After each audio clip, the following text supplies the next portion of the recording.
Alright, it's Toby talking about technology.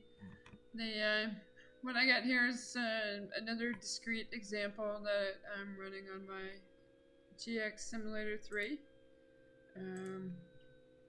Which you see right here. And I'm going to draw in this little white space right here. So what we're talking about is conveyor. Let's say we got a motor, and then picture,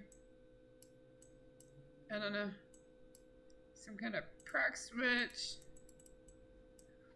and then conveyor runs until a box comes in. When the box is on the prox, then we're going to stop the motor. So this is another example in Tom Meyer's book, chapter 2. I'm just going through some examples and practicing in Mitsubishi. So, and if we look right here, I've got a conveyor up, and my current value is 3. And let's see. And then you can see my code right here.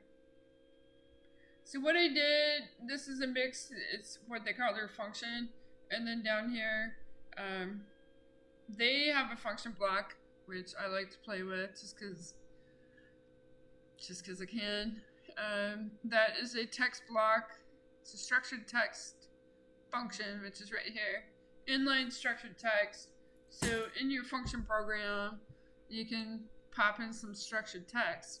So what I have there, it's just a case statement, and I'm tracking conveyor operation. So I've got run mode, and when the conveyor is stopped due to a stop conditions such as a push button or the boxes come in, and the stop request. So if we're not in stop and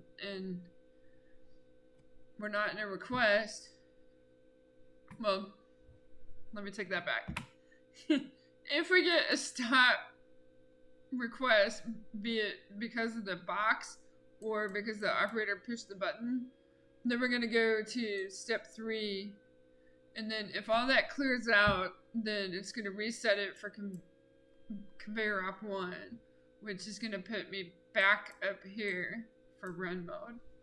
And it might feel like a little overkill, but it gives me 3 states that I can count on.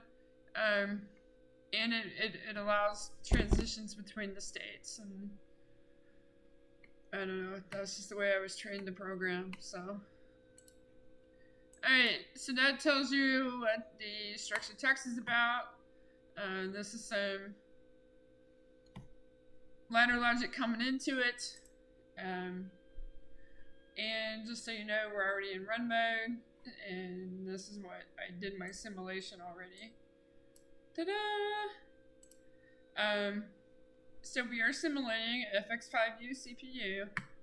And I can tell that I'm in run mode because I see these populated. We are currently in stop, which we know because we're in conveyor op state 3, and because this is high. And so because I'm simulating these, I'm gonna have to, the button's not gonna reset for me, so I gotta toggle it, so bear with that. And what I'm going to do, and you'll see it now, I'm going to modify that. I'm going to go into motor running mode.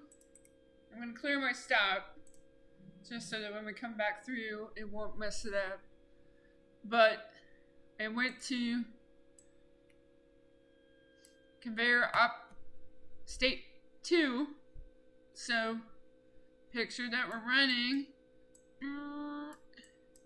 And the boxes are going,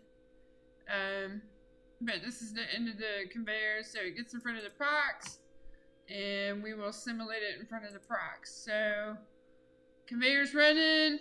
We're going to clear this also, and it will keep running because I have it it's sealed in here. And as long as my motor is running, then my conveyor is running, and that is conveyor operation 2. So we're going to pretend that a box came on the conveyor. We're going to toggle. Beep. And so then we went back to conveyor op 1 because we stopped. Alright, as you can see, the state that we're in right now, this is my motor, that's my conveyor, box is in front of prox. So we're gonna picture that operator comes over, takes box, and takes the box away.